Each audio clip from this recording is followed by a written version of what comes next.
Shalom Bapak Ibu yang di rumah, yang di sini juga. Bagaimana kabar Bapak Ibu? Semuanya sehat? Haleluya.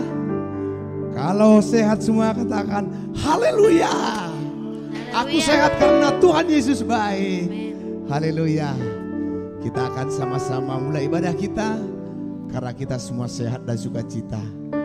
Kita akan mulai dan kita terlebih dahulu berdoa bersyukur kepada Tuhan kita. Bapak, terima kasih, kami bersyukur Tuhan. Di pagi siang hari yang begitu luar biasa ini Tuhan, Kau berikan kami kesempatan. Kami boleh bersekutu Tuhan dengan anak-anak-Mu yang begitu luar biasa Tuhan. Kami semua keadaan sehat, kami semua bersukacita karena Tuhan begitu baik, begitu mengasihi kami. Di pagi hari ini Tuhan, kami mau membawa hati kami, membawa hidup kami untuk memuji muliakan nama-Mu. Karena kasih-Mu terlalu baik, terlalu dahsyat dan terlalu hebat bagi kami. Terima kasih Bapa, terima kasih. Kami percaya bahwa kami semua telah diurapi oleh Tuhan dengan darah-Mu yang sungguh ajaib dan luar biasa. Sehingga kami penuh sukacita memuji Engkau. Terima kasih Bapa, kami siap memuji menyembah Engkau. Di dalam nama Bapa, Anak, Roh Kudus. Di dalam nama Tuhan Yesus, haleluya. Amin. Berikan tepuk tangan yang meriah buat Tuhan kita. Dia baik, Dia luar biasa, haleluya. Mari Bapak Ibu yang di rumah juga yang di sini, kita boleh bangkit berdiri. Kita mau memuji Tuhan kita, bangkit serukan nama Yesus, haleluya.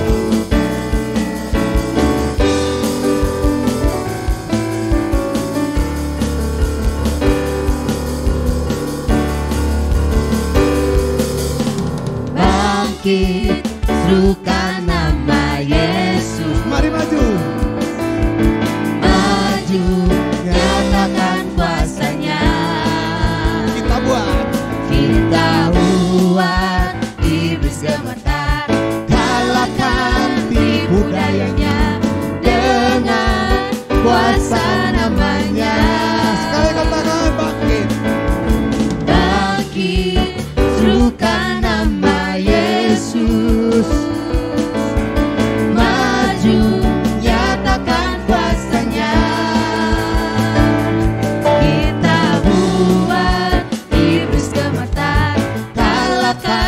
Tipu dayanya dengan kuasa namanya. Nama Yesus. Nama Yesus. Amin. Menara yang kuat. Nama Yesus.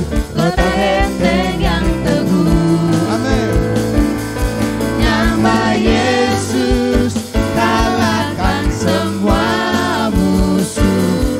Nama Yesus di atas segalanya. Haleluya. Dari awal kita naikkan pujian ini, bangkit serukan nama Yesus. Bangkit serukan nama Yesus. Mari maju. Maju nyatakan kuasanya.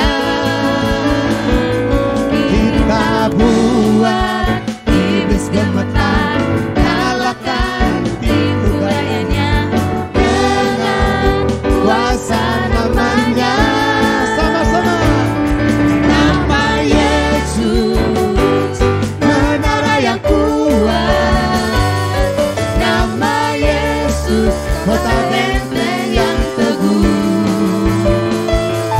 Nama Yesus, dikalahkan semua musuh.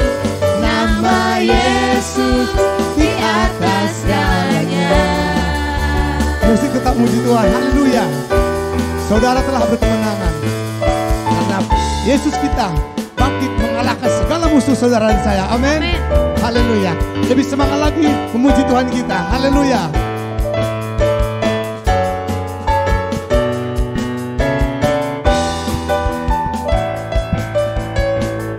Ya.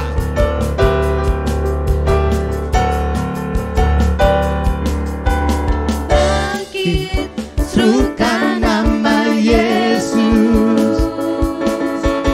Maju, nyatakan kuasanya. Kita buat iblis gemetar. Kalahkan tipu dayanya dengan kuasa namanya. Nama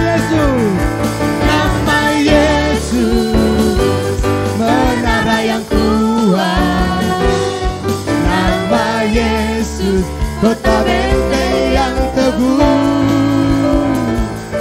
Nama Yesus dikalahkan semua musuh. Nama Yesus di atas segalanya. Sekali kan katakan nama Yesus. Nama Yesus di semua musuh. Nama Yesus di atas segalanya. Nama Yesus di atas segalanya. Sekali katakan nama Yesus. Nama Yesus di atas segalanya. Haleluya. Berikan tepuk tangan yang meriah buat Tuhan kita. Nama Yesus di atas segala-galanya. Haleluya, haleluya. Mari terima api kemuliaannya Tuhan. Mari semangat. Api kemuliaan Tuhan tercurah bagi saudara dan saya. Amin. Haleluya.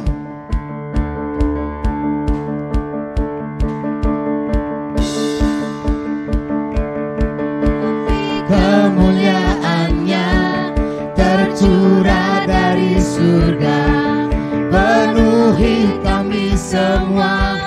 Bangkitlah gereja, api kemuliaannya tercurah dari surga. Beritakan pada dunia bahwa Yesuslah Raja segala raja. Katakan api kemuliaannya.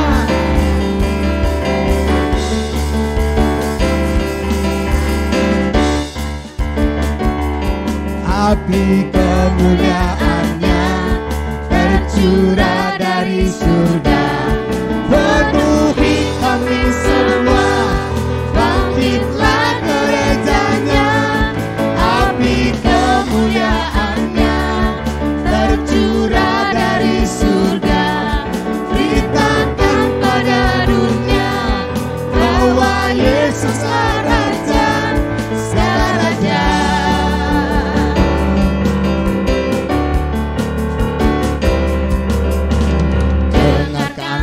Suara nabi memanggil semua umatnya dari seluruh penjuru bumi datang untuk menyembahnya.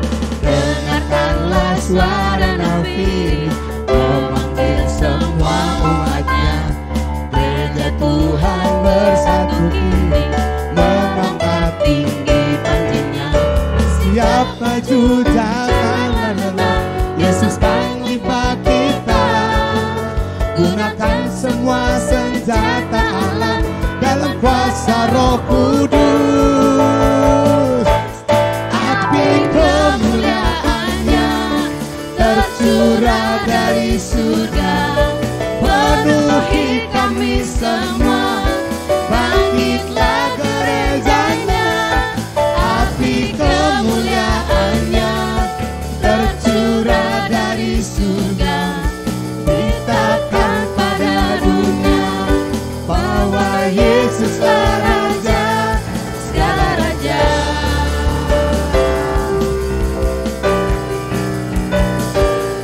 Segala raja.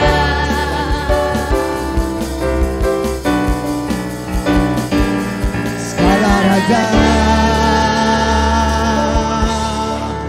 Haleluya, Tuhan kita dahsyat. Silakan duduk Bapak Ibu seorang kasih oleh Tuhan. Haleluya. Kita akan masuk dalam firman Tuhan.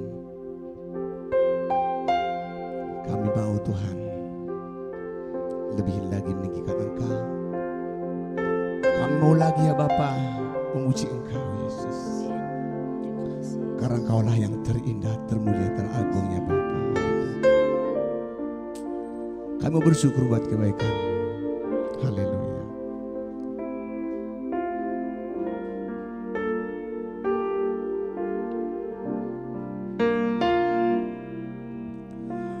Ku bersyukur padamu Tuhan atas kasih-Mu. Turun Mazmur bagi nama-Mu yang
Mari Bapak Ibu yang di rumah dan tempat ini bangkit berdiri.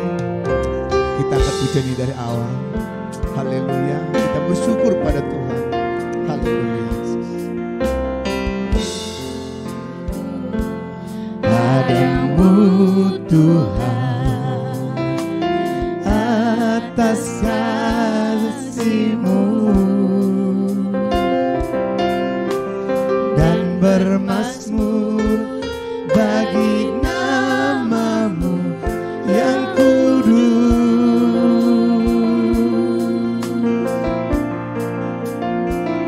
Sebab Engkau kebenaranku, Kepadamu kami percaya Tuhan. Haleluya. betapa mulianya Tuhanku. Ku rindu menyatakan tinggikan diri-Mu, mengatasi langit. Kebesaran-Mu Tuhan. Kebesaran-Mu Tuhan, mengatasi bumi. Tinggikan Haleluya. Terima kasih Bapa. mengatasi langit. Kebesaran-Mu Tuhan. Kebesaran-Mu Tuhan,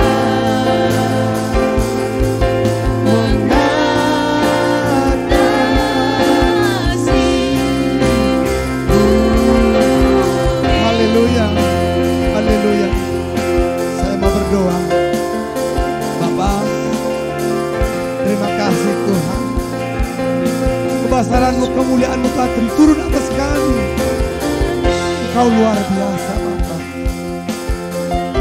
Kasih-Mu berlimpah-limpah bagi setiap kami Tuhan. Kuasa-Mu sempurna bekerja atas kami. Oh terima kasih Bapak. Kami mau terus meninggikan Engkau Tuhan. Kami mau bersyukur buat kebaikan-Mu. Engkau setia, Engkau mulia, Engkau agung, Engkau dahsyat, Engkau hebat Bapa. Haleluya Yesus, haleluya. Kita akan pujian ini dari awal. Kami bersyukur Tuhan.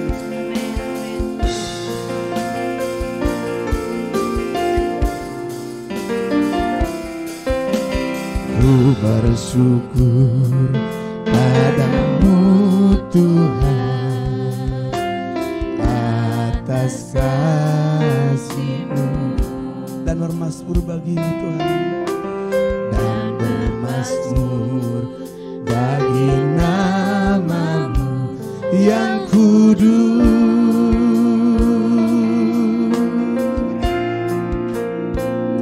Sebab Engkau kebenaranku, Padamu ya Tuhan. padamu ku percaya. Betapa mulianya.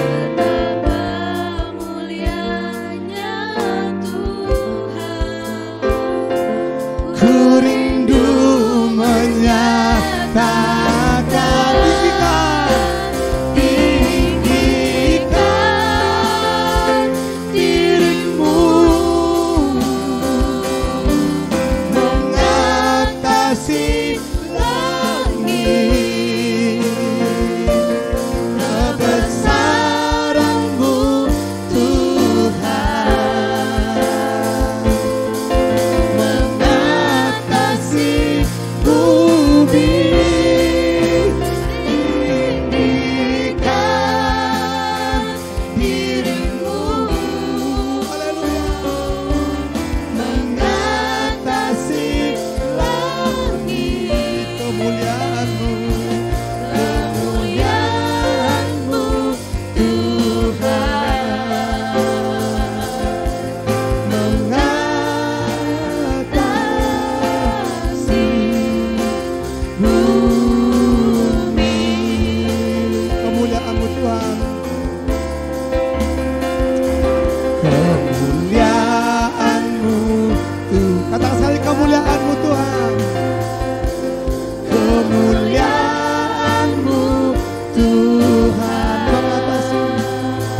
Berikan sorak-sorak ini bagi Tuhan jika Dia baik, Dia hebat, Dia dahsyat, Dia mengasihi kita semua. Haleluya.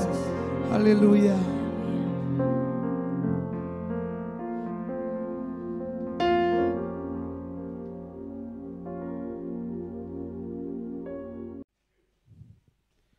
Kita berdoa. Bapa yang baik, Bapa yang kami sembah di dalam nama Tuhan kami Yesus Kristus, kembali kami anak-anak-Mu datang pada Tuhan pada hari ini. Kami mengucap syukur Tuhan buat anugerah-Mu yang begitu besar di dalam kehidupan kami hari lepas hari. Kami percaya tanpa pimpinan dan penyertaan Tuhan, kami tidak bisa berbuat apa-apa. Oleh sebab itu, kami terus mengandalkan Tuhan di dalam kehidupan kami hari lepas hari. Kami percaya bahwa ketika kami terus bersandar kepada Tuhan, segala perkara dapat kutanggung di dalam Dia yang memberikan kekuatan kepadaku. Beberapa menit ke depan kami akan sharing kebenaran firman Tuhan. Berilah hati kami, pikiran kami, telinga kami untuk mendengarkan firman Tuhan, firman Kristus kabar baik. Lewat hamba-Mu yang sederhana ini Tuhan pakai, urapi dengan kuasa yang daripada Tuhan. Terlebih lagi jemaat Tuhan yang akan mendengarkan firman Tuhan pada hari ini. Terima kasih Bapa yang baik, di dalam nama Tuhan kami Yesus Kristus, kami berdoa dan mengucap syukur. Haleluya, amin. Ya, puji Tuhan. Shalom Bapak Ibu, saudara kasih dalam Tuhan. Apa kabar? Luar biasa. Dulu saya pernah diajar, kalau ditanya apa kabar, jawabnya kabar Injil, artinya kabar baik. Tapi kalau saudara menjawab dengan jawabnya luar biasa, itu lebih dari biasanya berartinya. Artinya apa? Karena saya percaya bahwa ketika kita hidup di dalam Tuhan, kita menjadi orang yang luar biasa. Ya, firman Tuhan yang akan saya sampaikan pada hari ini tentang bagaimana seorang untuk mengenal kepada Kristus. Pengenalan akan Kristus itu membuat saudara jauh lebih berekspresif lagi. Jadi ketika saudara belum mengenal Tuhan secara pribadi, hidup saudara mungkin akan flat, biasa saja, datang ke gereja kalau hari Minggu aja, kalau nggak hari Minggu malas untuk beribadah. Kita punya wadah yang namanya fellowship, kita punya wadah yang namanya pemuritan, discipleship. Jadi saudara bisa ambil bagian. Jadi ketika iman saudara merasakan seperti bertumbuh ketika hari Minggu aja, semangat terus. Hari Senin saudara masih semangat karena habis ibadah raya hari Minggu. Bagaimana dengan hari selanjutnya? Mulai kendor, Selasa kendor. Rabu yang harusnya biasa ada kebaktian, kalau ibu-ibu biasanya ada ibadah kaum wanita. Kamis juga ada biasanya ibadah kaum bapak dan lain sebagainya. Nah saudara harus mengisi di hari-hari ini. Karena hari-hari ini Tuhan bilang, firman Tuhan katakan adalah hari-hari yang jahat. Saudara tidak bisa hidup tanpa melekat kepada Tuhan. Saudara mau mengandalkan siapa? Harta saudara, keuangan saudara. Saudara mungkin beberapa minggu ini melihat pemberitaan di koran. Di koran, masih ada yang baca koran nggak ya? Di koran, di media online dan lain sebagainya. Ada seorang yang berkata bahwa Tuhan aja bingung bagaimana dia mau memiskinkan saya. Tetapi apa yang terjadi? Ketika orang itu sombong dan semua itu terjadi pada orang itu. Saya nggak usah sebut namanya, pasti saudara sudah tahu. Ya, hidup ini tidak mudah, hidup ini tidak gampang. Tetapi ketika saudara berjalan bersama Tuhan, itu adalah sesuatu yang luar biasa. Tadi apa yang saudara katakan adalah sesuatu yang luar biasa. Bedanya bagaimana dengan orang-orang yang tidak percaya? Ketika menghadapi masalah, mungkin masalahnya sama. Masalah rumah tangga, masalah keuangan, masalah ekonomi, masalah anak, masalah di dalam pelayanan, itu sama semuanya. Tetapi apa yang membedakan kita dengan orang percaya dan orang yang tidak percaya? Jalan keluarnya, kita lebih tenang di dalam menyikapi sebuah masalah. Setiap masalah yang ada boleh datang, ketika kita bersama Kristus, kita aman di dalam melakukan segala perkara. Haleluya. Ya, firman Tuhan akan saya sampaikan, kita buka di dalam Filipi 3 sebagai tema adalah pengenalan akan Tuhan Yesus. Pengenalan akan Tuhan Yesus. Bapak Ibu, saudara kasih dalam Tuhan, iblis tahu, iblis kenal juga yang namanya Yesus. Iblis kenal yang namanya Paulus. Tapi apakah iblis tahu pernah mengalaminya? Enggak. Jadi saudara, bagaimana saudara dapat mengenal secara detail tentang Tuhan Yesus? Saudara harus intim. Berjumpa secara pribadi adalah satu hal yang mutlak. Harus berjumpa. Jadi saudara tidak akan bisa mengenal pribadi Yesus, tidak bisa intim dengan Tuhan kalau saudara belum berjumpa dengan Tuhan Yesus, Tuhan kita yang kita sembah. Harus mengalaminya. Setelah saudara berjumpa secara pribadi, saudara akan mengalaminya. Saudara bisa berjumpa dengan Tuhan Yesus, bertemu dengan Tuhan Yesus, tidak hanya secara fisik. Banyak orang kesaksian yang bertemu dengan Tuhan Yesus lewat mimpi, lewat secara pribadi, ada cahaya terang yang memasuki rumahnya dan lain sebagainya. Bagaimana saudara bisa ketemu dengan Tuhan Yesus di luar daripada itu semua? Saudara bisa bertemu dengan pribadi yang namanya Tuhan Yesus. Tuhan yang saya sembah itu adalah lewat firman Tuhan. Tidak ada sarana yang lain yang saudara bisa ketemu dengan Tuhan Yesus secara pribadi selain daripada firman Tuhan. Artinya apa? Saudara membaca firman Tuhan itu setiap hari. Saudara tidak hanya bisa bicara, saya mau baca firman aja ketika saya mau pelayanan, nggak bisa. Saudara harus membaca firman Tuhan itu setiap hari. Membangun hubungan dengan Tuhan. Membuat hubungan yang intim dengan Tuhan. Saat teduh saudara bisa bangun, pagi hari saudara disertai dengan pujian penyembahan kepada Tuhan. Jadi jangan bangun pagi, biasa kita itu kalau bangun pagi yang dicari apa? Handphone. Cari firman Tuhan, kan firman Tuhan ada di handphone juga. Iya, betul, tapi itu kan ngeles kebanyakan kan. Baca aja Alkitab kan di rumah. Mumpung masih pagi bacanya Alkitab. Kan ada Alkitab di rumah. Jangan mau ke gereja baru saudara cari Alkitab. Saya di mana ya? Ditiup dulu karena ada debunya. Saking nggak pernah dibaca. Ya, saya dulu begitu. Saya kalau ngomong gitu pasti saya udah ngalamin.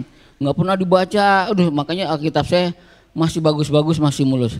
Saya punya Alkitab di rumah saya NKJV. Itu mulus sekali. Saya mau coret merah aja tadi pagi saya bilang coret merah. Kayaknya saya mau nggak apa-apa coretnya biar ngerti gitu kan. Biar tahu yang di mana titiknya. Kalau Pak Demin enggak.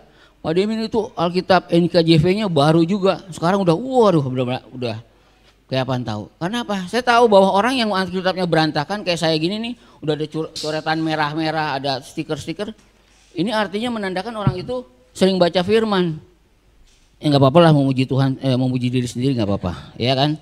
Artinya untuk memberikan dorongan semangat kepada Bapak Ibu kasih dalam Tuhan. Maksudnya itu, nggak ada yang lain. Ya, berjumpa secara pribadi dengan Tuhan itu adalah suatu hal yang mutlak bagi Bapak Ibu saudara kasih dalam Tuhan. Kita akan membahas masalah firman Tuhan di dalam Filipi 3 ini. Bagaimana seorang Paulus bisa berjumpa pribadi dengan Tuhan, baru dia diubahkan. Paulus tidak akan bisa berubah kalau dia belum bertemu secara pribadi dengan Tuhan Yesus Kristus ketika perjalanannya dia ke Damsyik. Apa yang akan dia lakukan pada waktu itu? Dia akan meminta surat izin dari orang-orang Farisi, mahkamah agama untuk apa? Untuk membunuh orang Kristen. Membunuh orang-orang percaya. Kita baca yuk firman Tuhan. Filipi 3 ayat 12 sampai 16. Kita bangkit berdiri.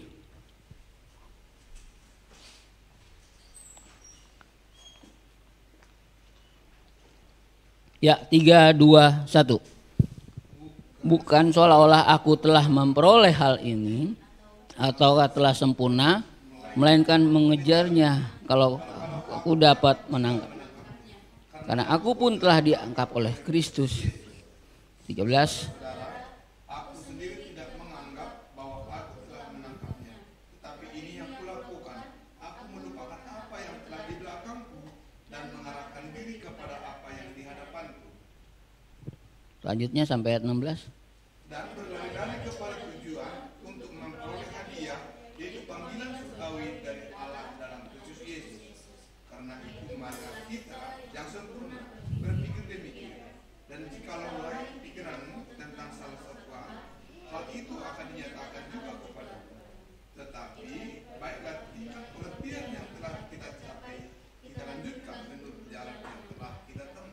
Ya, puji Tuhan. Amin. Silakan duduk. Ya. Kita mulai. Bapak Ibu Saudara kasih dalam Tuhan, saudara tidak akan bisa memahami firman Tuhan kalau saudara hanya membaca di dalam Filipi 3 ayat 12 sampai 16, saudara mungkin kebingungan. Banyak sekali kalau ketika kita membaca firman Tuhan, ayatnya tidak utuh sepenuhnya, jadi membuat saudara kebingungan. Jadi untuk mengerti firman Tuhan secara utuh, saya menyarankan Bapak Ibu baca dari ayat sebelumnya atau pasal sebelumnya atau pasal sesudahnya, supaya dapat menangkap arti firman Tuhan itu sendiri. Saya akan bacakan Filipi 3 ayat pertama. Akhirnya saudara-saudaraku, bersukacitalah di dalam Tuhan. Ayat 1b-nya, menuliskan hal ini lagi kepadamu tidak berat bagiku dan memberi kepastian kepadamu. Hati-hatilah terhadap anjing-anjing, hati-hatilah terhadap pekerja-pekerja yang jahat, hati-hatilah terhadap penyunat-penyunat palsu. Ya, saudara, untuk memahami firman Tuhan, saudara harus baca ayat-ayat sebelumnya. Di dalam Alkitab LAI, Filipi pasal 3 ada perikopnya yang berkata kebenaran yang sejati. Jadi kalau saudara baca NKJV-nya itu adalah all for Christ, semua karena Kristus. Ya, itu yang membuat perbedaannya. Tapi nggak apa-apa. Saudara akan melihat bagaimana seorang Paulus itu bisa bertemu secara pribadi dengan Tuhannya dan membuat ia bertobat. Jadi iman itu mendahulukan percaya. Bagaimana seorang bisa percaya? Saudara harus dianugerahkan iman dulu baru saudara bisa percaya. Sama halnya dengan Paulus. Paulus dianugerahkan iman supaya bisa percaya. Artinya apa? Dia berjumpa secara pribadi dengan pribadi yang namanya Tuhan Yesus Kristus. Menuliskan hal ini lagi kepadamu tidaklah berat bagiku dan memberi kepastian kepadamu. Saya percaya dan meyakini bahwa Rasul Paulus pernah menulis surat ini kepada Filipi. Entah ini untuk yang keberapa kalinya, ada kalimat yang mengatakan menuliskan hal ini lagi kepadamu tidak berat bagiku dan memberikan kepastian tentang apa yang Paulus maksudkan di dalam bacaan kita pada hari ini tentang Filipi. Ya, jemaat Filipi adalah orang-orang yang tadinya belum percaya, dan ketika Rasul Paulus datang kepada jemaat di Filipi, membuat suatu komunitas gereja Tuhan di sana, dan jemaat Filipi akhirnya menjadi orang-orang yang percaya.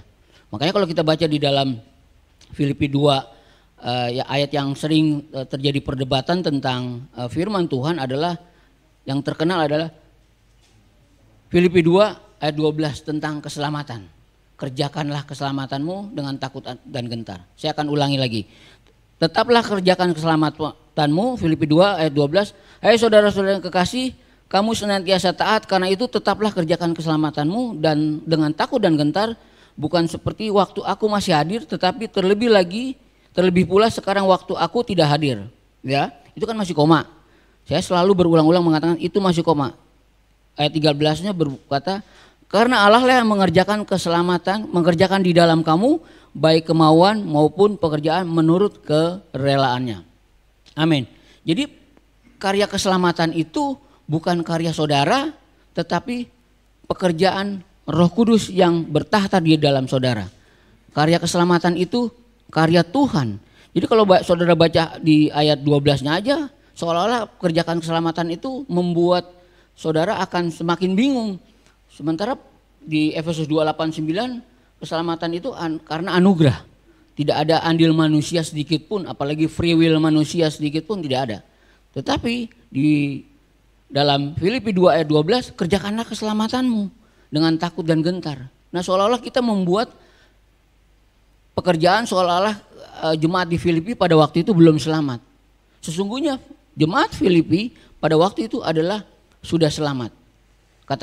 Kata bahasa dalam Yunaninya adalah katergazomai, itu adalah meneruskannya.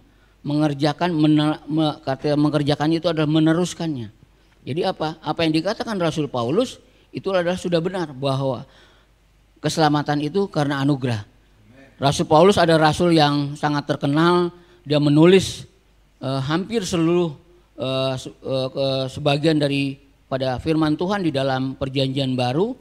Ada 13 surat yang dia tulis, kemudian ada satu yang diyakini oleh para teolog kita bahwa surat Ibrani adalah Paulus juga yang menulisnya. Siapa sih sebenarnya Paulus? Paulus adalah orang Turki dari Tarsus. Ia hidup di abad ketiga Masehi pada waktu itu. Ya, asal sukunya adalah Binyamin dan sama dengan Raja Saul, Raja Israel pada waktu itu. Ya, saya baca selanjutnya ya. Ini saya meyakini bahwa ini adalah resume yang Paulus buat ketika dia boleh bermegah di dalam kebenarannya yang pada waktu itu dia meyakininya. Sekalipun aku juga ada alasan untuk menaruh percaya pada hal-hal lahiriah, jika ada orang yang menyangka dapat menaruh percaya pada hal-hal lahiriah, aku lebih lagi. Nah, ini adalah resume dari Paulus. Disunat pada hari ke-8 dari bangsa Israel. Oh, dari suku Binyamin, orang Ibrani asli. Saudara tahu ya artinya Binyamin? Binyamin adalah anak kesayangan. Saya nggak tahu, saya percaya bahwa nama itu ketika kita lahir orang tua saudara pasti memberikan ada maksud dan tujuannya. Kayak Pak Deminter itu kan Pak Demin. Demin itu kan disingkat, Deminter itu kan disingkat Demin, doktor ministry, kurang lebih kayak begitulah. Mungkin ada artinya, maksudnya dia suatu kelak akan menjadi seorang doktor ministry. Ternyata benar, nggak salah kan, jadi Demin, doktor ministry, S3. Saya juga S3, tapi S2 aja saya udah, pilek saya. S3 betul. Nah, itu apa yang saya meyakini bahwa nama itu sangat berarti buat kita semua. Kalau Pak Daniel mungkin saudara tahu artinya namanya Daniel, orang yang dikasih dan lain sebagainya. Jarang saya melihat ada orang yang di Indonesia ini yang namanya Benyamin itu jarang. Paling Daniel, Pak Ishak saudara pasti tahu lah artinya Pak Ishak. Usiska tahu artinya apa tahu Usiska? Mungkin ada arti yang lain yang dimaksud dari orang tua. Ya kan? Nah, banyak hal yang perlu kita pelajari tentang firman Tuhan ini supaya saudara dapat menangkapnya. Ya, saya lanjutkan ya. Dari suku Binyamin, orang Ibrani asli, tentang pendirian terhadap hukum Taurat, aku orang Farisi. Oh enggak saudara? Orang Farisi adalah orang-orang yang keras, orang-orang yang radikal, orang-orang yang menganggap bahwa kebenaran tentang hukum Taurat mereka adalah nomor satu. Jadi nggak bisa ditawar-tawar lagi. Termasuk Paulus ada di dalamnya. Apa yang terjadi ketika Stefanus dirajam pada waktu itu? Di Kisah Rasul pasal 7 ayat, kalau nggak salah ayat 54, Saulus waktu itu belum berubah namanya menjadi Paulus, ada seorang anak muda yang menyetujui hal itu. Makanya tidak heran ketika di dalam perjalanannya ke Damsyik, Tuhan datang untuk menjumpai Paulus yang pada waktu itu bernama Saulus secara pribadi. Itulah yang membuat dia bertobat. Selanjutnya, tentang kegiatan aku mengenai jemaat, tentang kebenaran dalam mentaati hukum Taurat, aku tidak bercacat. Tetapi apa yang dahulu merupakan keuntungan bagiku, sekarang kuanggap rugi karena Kristus. Malahan segala sesuatu kuanggap rugi karena pengenalan akan Kristus. Tuhanku lebih mulia dari semuanya itu, karena dialah yang telah melepaskan semuanya itu dan menganggapnya sampah supaya aku memperoleh Kristus. Jadi di dalam terjemahan yang lain saya melihat bahwa sampah itu betul. Apa yang dimaksud Paulus dengan sampah? Sampah adalah tentang ketaatannya dia tentang hukum Taurat pada waktu itu. Jadi dia menganggap bahwa hukum Taurat itu segala-galanya. Tetapi ketika dia bertemu secara pribadi dengan Tuhan dan dia diubahkan, dia menganggap ketaatannya terhadap hukum Taurat itu adalah sampah. Nah, itulah yang membuat Paulus bertobat. Paulus bertobat karena pengenalan dia akan Tuhan kita Yesus Kristus secara pribadi. Ya, saudara, bagaimana saudara tadi saya katakan, bagaimana saudara bisa mengenal Tuhan secara pribadi dan intim? Yang pertama, saudara berjumpa secara pribadi seperti yang Paulus lakukan.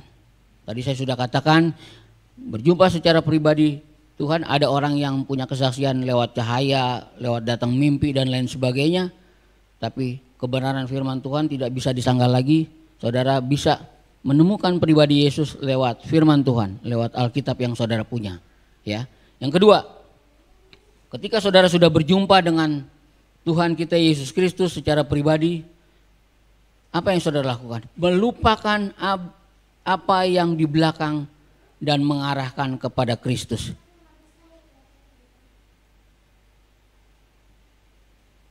Ya. Bukan seolah-olah aku telah memperoleh hal ini atau telah sempurna, melainkan aku mengejarnya. Kalau aku dapat juga menangkapnya, karena aku pun telah ditangkap oleh Kristus. Saudara-saudara sendiri tidak menganggap bahwa aku telah menangkapnya, tetapi ini kulakukan melupakan apa yang telah di belakangku, mengarahkan diri kepada Kristus. Itu di ayat 12 dan 13. Jadi melupakan apa yang ada di belakang, yaitu tentang hidup yang lahiriah pada waktu itu. Paulus begitu semangatnya untuk menganiaya jemaat Tuhan, orang Kristen pada waktu itu. Tetapi dia berubah. Dia melupakan segala sesuatu, melupakan hal-hal yang bersifat lahiriah. Yaitu apa? Bagaimana dengan apa yang dimaksud dengan hal-hal lahiriah? Jadi saudara mungkin yang dimaksud dengan lahiriah, saudara, saya mau beribadah hanya ketika saya ada di dalam suatu gereja yang megah, gereja yang luar biasa, yang banyak jemaatnya.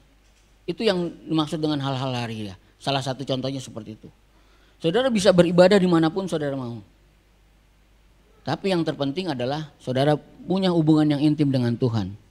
Saya bersyukur saya lebih suka ibadah secara onsite, secara langsung, bertemu muka dengan muka. Beberapa hari yang lalu di fellowship kita bahas tentang metaverse. Dan saya bersyukur kalau Tuhan izinkan hal ini terjadi supaya kita lebih intim lagi dengan Tuhan. Pada waktu pandemi berawal di tahun 2020, saya menganggap bahwa ini mungkin suami ketika pulang menjumpai istrinya sudah tidur, gak ketemu lagi dengan anaknya. Saya melihat hubungan keluarga itu begitu intim ketika pandemi itu berlangsung pada saat itu. Sampai setahun kemudian, tetap ada pandemi. Saya menganggap bahwa hubungan pribadi antara keluarga yang selama ini hilang, saya percaya pada waktu itu dipulihkan. Tapi saya lihat ini kok pandemi gak berakhir, bertambah sampai hampir 2 tahun bahkan udah mencapai 2 tahun saat ini. Nah, apa yang Tuhan mau? Saya yakin bahwa semua itu diizinkan Tuhan terjadi supaya apa? Saudara semakin kuat, saudara semakin bertekun di dalam Tuhan. Karena tidak ada hal apapun yang bisa menyelamatkan saudara. Saya berpikir waktu saya kena COVID tahun lalu, waduh, si Biara mah lewat aja nih lama-lama nih. Udah nggak ada, saya berpikir nggak ada nyawanya. Saya pikir teman saya yang terkenal aja pendeta udah dipanggil Tuhan duluan. Saya pikir saya begitu juga, tapi ternyata Tuhan baik. Tuhan tetap memelihara hidup saya sampai saat ini. Begitu pula dengan Pak Demin, ada Pak Daniel juga yang mengalami hal yang sama. Pasti pikiran kita pada waktu itu, wah kelar nih hidup kita nih. Saya berpikirnya, waduh nyanyi lagi El Shaddai. Kalau yang lain yang ditolong saya juga kan. Mikirnya udah sampai ke kuburan itu.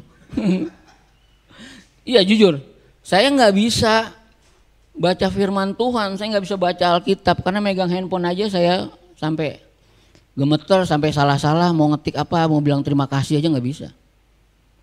Itu asli selama sebulan.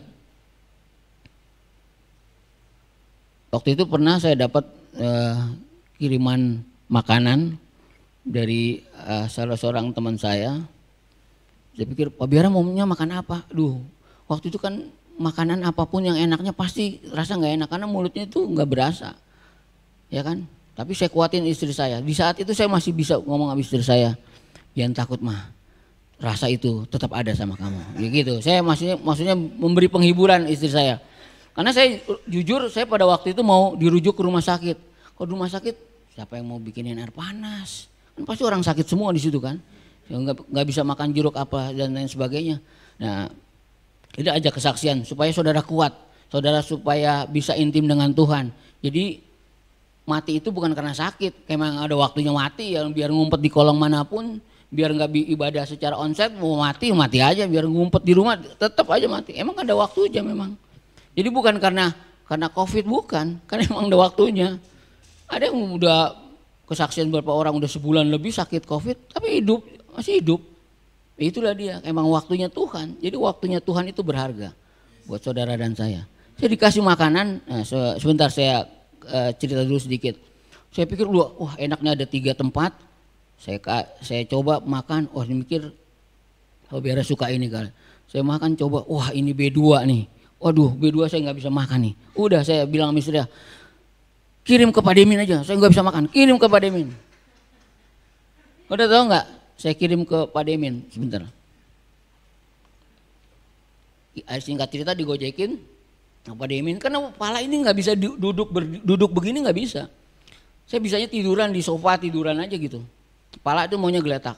Saya kirim deh ceritanya sama istri saya, langsung ke Pak Demin. Ada B2 pasti mau Pak Demin kan. Begitu sampai sana, ya saya ketemu sama istrinya, mereka udah senang-senang tuh, dipikirnya B2 yang lembek-lembek gitu, nggak taunya apa? Terong ijo lembek-lembek begitu. Ya udah, itu sedikit kesaksian bahwa Tuhan itu baik. Jadi kasih terong ijo, saya pikir itu B2. Makan coba, wah mah nggak bisa nih, udah kasih Pak Demin, saya kasih Pak Demin. Iya, kirimlah ceritanya. Itu yang dimakan terong. Mereka pada ketawa sih, saya pikir udahlah. Ya puji Tuhan. Ya pengenalan akan Tuhan Yesus Kristus, kembali lagi ke sini.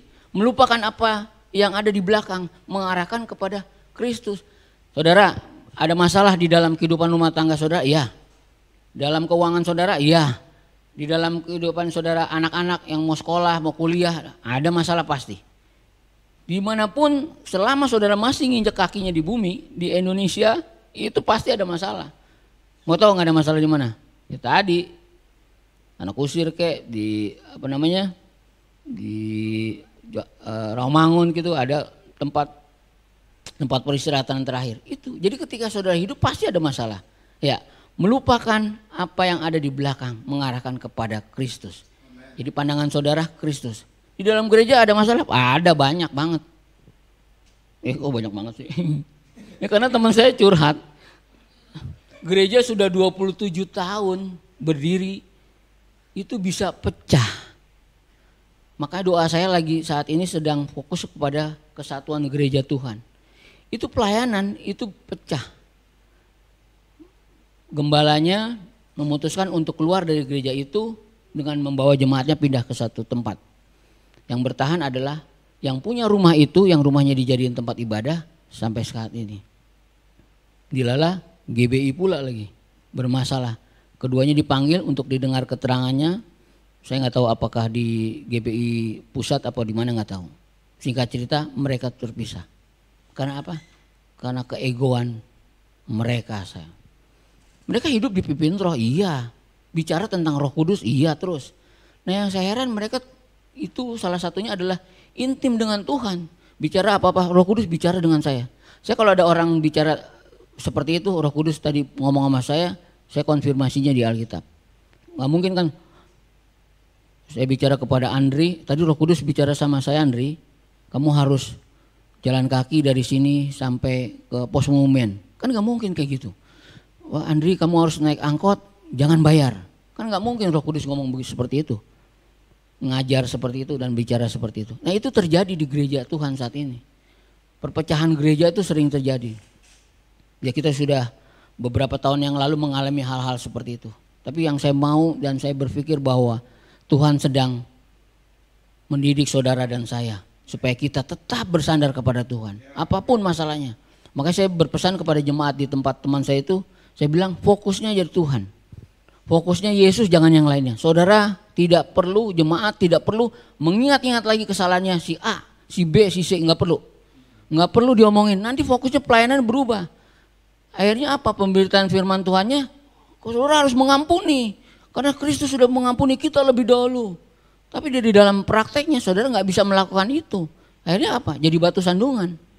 Nah itulah yang saudara, yang Tuhan mau, yang Alkitab mau, yang firman Tuhan mau. Saudara harus mengampuni. Karena apa? Karena Kristus sudah mengampuni terlebih dahulu. Saudara hidup di dalam perjanjian baru, bukan di dalam perjanjian lama. Perjanjian lama berkata bahwa saudara harus mengampuni supaya kamu diampuni. Perjanjian baru enggak, automatically. Bahwa saudara mengampuni karena Kristus sudah mengampuni terlebih dahulu buat saudara. Itu yang saya dapat. Ya. Bulan depan kita akan memperingati tentang kematian Tuhan kita Yesus Kristus. jalan salib, yaitu Via Dolorosa, yang artinya adalah jalan penderitaan atau kesengsaraan. Kurang lebih sekitar 3,5 kilometer untuk mencapai Bukit Tengkorak. Itu yang dimaksud dengan jalan salib. Ya, bagaimana kita melihat bahwa kehidupan Yesus pada waktu itu, dia harus mati menanggung dosa saudara dan saya. Via Dolorosa artinya yang harusnya saudara menanggung sendiri akibat dosa perbuatan saudara, tapi karena kasih dan kebaikan Tuhan, saudara sampai hari ini, itu karena kasih dan anugerah Tuhan. Ya. Apa yang Paulus maksudkan dengan perjalanan Via Dolorosa ketika Yesus mati di atas kayu salib? Jadi saudara harus melihat bahwa pengorbanan Tuhan kita Yesus Kristus itu sungguh luar biasa. Saudara mungkin melihat, kalau nanti pasti ada tayangannya di salah satu negara di Filipina, biasanya ketika menjelang memperingati kematian Tuhan kita Yesus Kristus ada jalan salib, mereka memakai membopong salib itu sendiri. Bukan itu yang Tuhan maksud. Bukan itu yang Tuhan maksud. Yang Tuhan maksud adalah saudara melihat karya Kristus yang sudah sempurna di atas kayu salib. Jadi saudara tidak perlu lagi memikul-mikul salib lagi. Saudara tidak perlu lagi dipaku-paku lagi.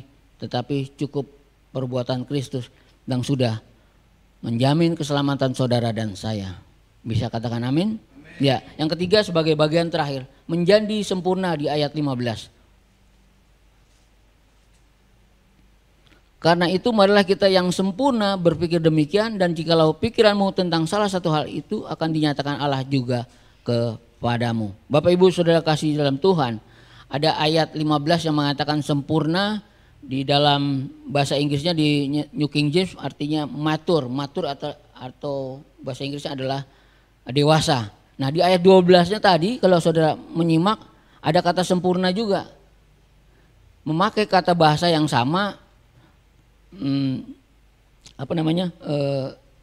telos dalam bahasa Yunaninya, tetapi dengan pengertian yang berbeda.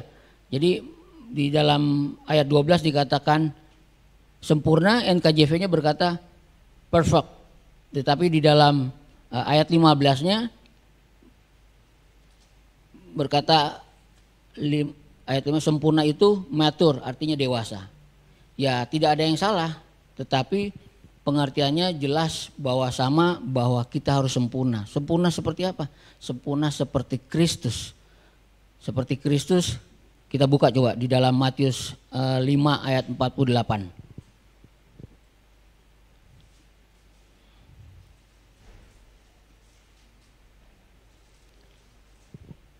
Kita buka Matius 5 ayat 48. Karena itu haruslah kamu sempurna seperti Bapamu di sorga adalah sempurna.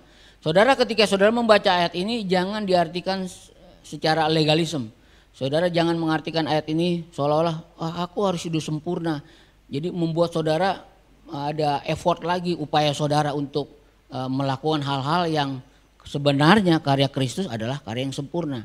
Jadi maksudnya apa? Sempurna di dalam pengenalan akan Kristus, mengandalkan Kristus. Itu artinya jalan salib tadi. Salib Kristus itu adalah mengenal Kristus secara pribadi. Saudara tidak bisa hidup tanpa kasih dan anugerah Tuhan. Sebagai penutup, tadi yang bagian terakhir, sebagai penutup, apa sih yang Paulus beritakan sehingga dia mau dia dipenjara, dia dianiaya, dia dicaci maki, difitnah dan lain sebagainya. Apa yang Paulus beritakan sebenarnya? Kisah Rasul 13 kita baca. Kisah Rasul 13 kita buka.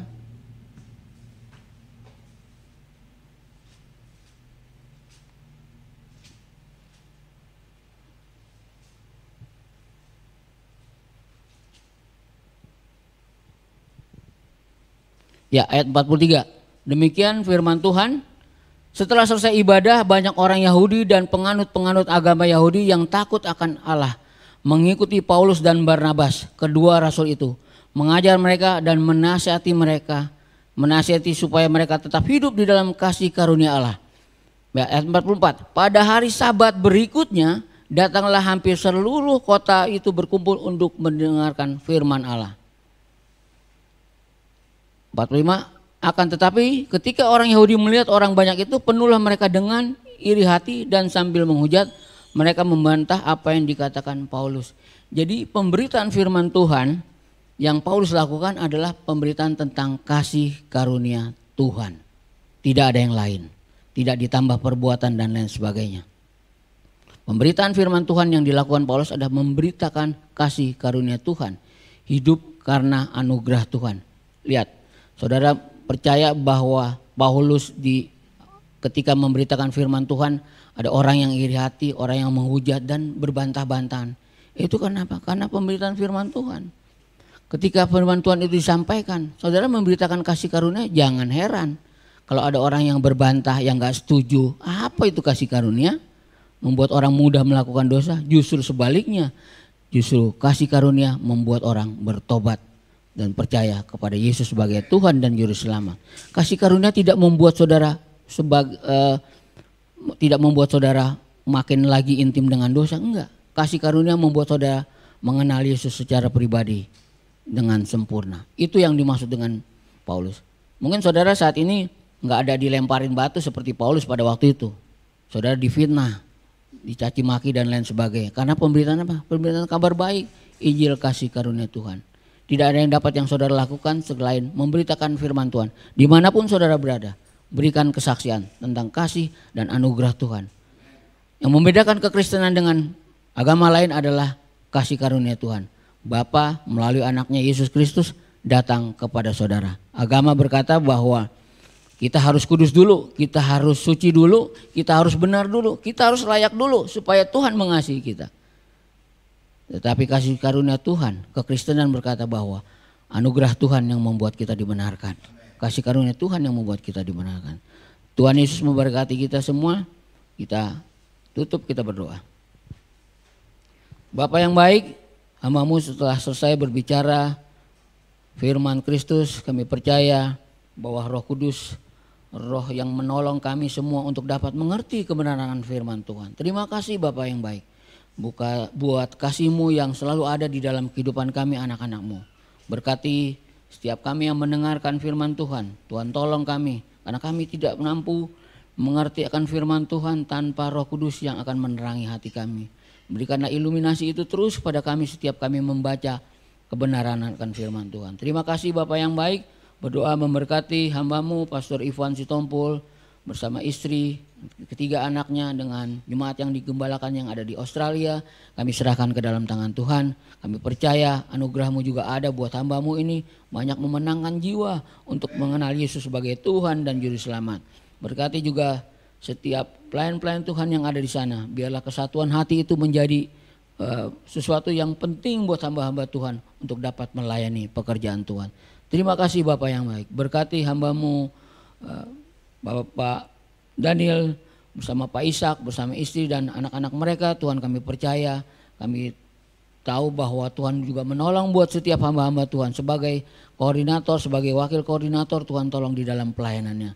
Kami percaya talenta, apapun yang menjadi kerinduan yang hamba-Mu ini, doakan Engkau akan menjawabnya pada waktu Tuhan. Terima kasih Bapak yang baik. Berdoa buat jemaat Tuhan dimanapun mereka berada. Yang sakit kami percaya Tuhan Engkau sudah sembuhkan. Yang berbeban berat sudah Engkau angkat di dalam nama Tuhan kami Yesus Kristus. Yang punya masalah suami istri, orang tua dan anak, kami percaya ada jalan keluar di dalam nama Tuhan kami Yesus. Terima kasih Bapak yang baik. Inilah doa kami. Ucapan syukur kami kepadamu di dalam nama Tuhan kami Yesus Kristus. Kami sudah berdoa dan mengucap syukur. Yang diberkati Tuhan bersama berkata, amin. Bapak Ibu kasih dalam Tuhan, kita bangkit berdiri, kita akan mengakhiri ibadah kita pada hari ini. Dan kita akan menerima doa berkat.